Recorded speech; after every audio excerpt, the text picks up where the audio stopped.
C Joseph Vijay எனும் நான்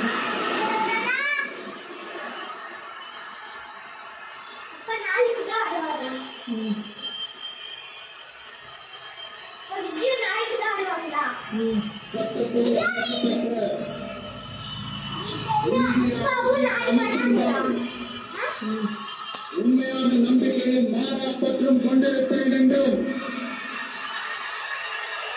இந்திய நாட்டின் ஒப்பில்லாத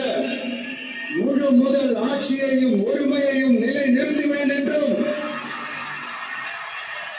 தமிழ்நாட்டு அரசின் முதலமைச்சராக உண்மையாகவும் உளச்சான்றின்படியும் என் கடமைகளை நிறைவேற்றுவேன் என்றும்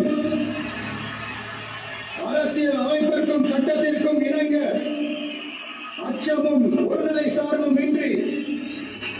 விருப்பு வெறுப்பை விலக்கி